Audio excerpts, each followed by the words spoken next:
Sveiki visi atvykę į mano kanalą. Šiandieną noriu pasidalinti su jumis labai paprastu savo atrastu saldumynų receptu. Ir kadangi esu pati begalinė amžina smaližė, tačiau stengiuosi maitintis sveikai ir nevartoti rafinuoto cukraus, šis receptas yra mano tiesiog šventasis gralis. Ir jis be proto paprastas, kaip ir minėjau, reikalingi yra vos keli ingredientai, tačiau be galo skanu, prie kavos, tai tiesiog yra kažkas gabalėlis dangus. Taigi, malonaus žiūrėjimo, labai tikiuosi mėgstat gaminti ir kviečiu prisijungti prie manęs. Taigi, kaip ir minėjau, šiam receptui reikės labai nedaug ingredientų. Tai bus sauja datulių. Jas būtinai prieš gaminant palaikykit bent pusvalandį šiltame vandenyje, tuomet jos įgauna tokią malonę minkštą konsistenciją, žymiai geriau gaminasi. Ir aš renkuosi visą laiką ekologiškas datulės, kad jos nebūtų apipurkštos gliukozės sirupu arba kažkokiais blogais priedais. Taip pat naudosiu saują savo mėgstamiausio anakardžių riešutų. Galima rinktis realiai šitam receptui absoliučiai bet kokius mėgstamus riešutus. Aš dievinu anakardžius, man jie tinka visur, tai aš renkuosi anakardžius. Toliau yra sauja kokoso drožtų. Tai irgi pasirinkimas, turinį renkate savo mėgstamiausią gamintoją ar apdirbėją. Paskutinis ingredientas tai bus geras šaukštas kakavos ir šlakelis vandens. Viskas. O visą šitą grožį mes sudėsime į mano seną gerą draugą, tai mažai mano namų kombainą, kuris visą darbą padarys už mane ir šitos ingredientus paversi į stebuklą. Tai pradėkime. Pradžioje aš visą laiką pilu datules. Renkuosi kiekius tokius nedidelius, labai panašius vien dėl to, kad mano kombainas yra labai mažytis. Tai aš ir negalėčiau prisirinkti jokių ingredientų iki viršaus, nes man tuomet tiesiog nesusimaltų. Tuomet sauja anakardžių riešutų.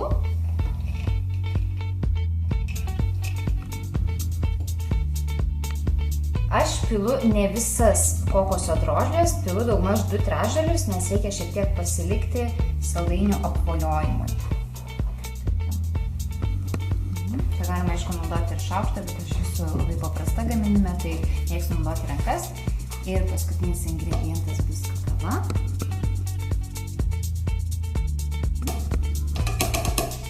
O masei sutvirtinti įpilsime šlakelį vandens. Tuomet konsistencija būna žymiai geresnė. Voila, viskas. Ir dabar uždedame šitą prietaisą.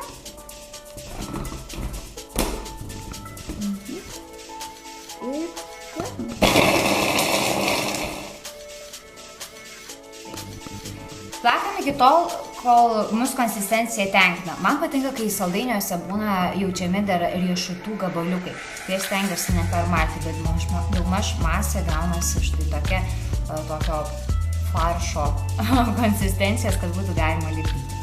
Dabar mano mėgstamiausia dalis, tai yra saldainių formavimas. Juos aš formuoju rankomis visada, paprastai, ūkiškai ir formuoju rutuliuko formos, tai labai panašiai Rafaelo. Ir tuomet pavoliosime į kokosą ir sudėsime lėkštutę, nes su visa lėkštute visas šitas grožis keliaus į šaldytuvą porai valandų daugmaž, kad konsistencija šiek tiek sustingtų.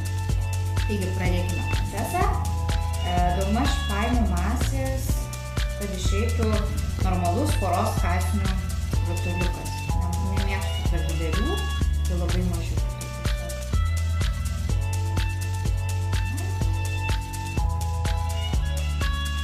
Šiaip žinau tikrai, kad žmonės mėgsta į šitą receptą įtraukti, tarkim, kažkokį tai klevų sirupą, medų, dėl saldumo medų ypač. Bet, kaip ir minėjau, nemėgstu dėti nieko, kas yra nenatūralus saldiklis arba tiesiog, kas yra labai pastiprinto saldumo. Ir aš manau, kad pilnai nuo datulių užtenka to saldumo šitiems saldainiams. Bet kas mėgsta itin saldžiai, tai visą laiką galima įsidėti, aišku, natūralesnį medų patarčiau naudoti.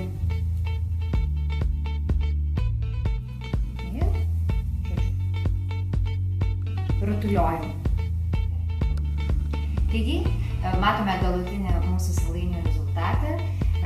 Iš tokios masės dažniausiai padarau apie 7 rutuliukus ir, kaip ir minėjau, juos dedu porai valandų į šaldytuvą, kad jie sustingtų ir viskas. Ir patys nuostabiausiai, skaniausiai, sveikiausiai saldainiai prie kavos.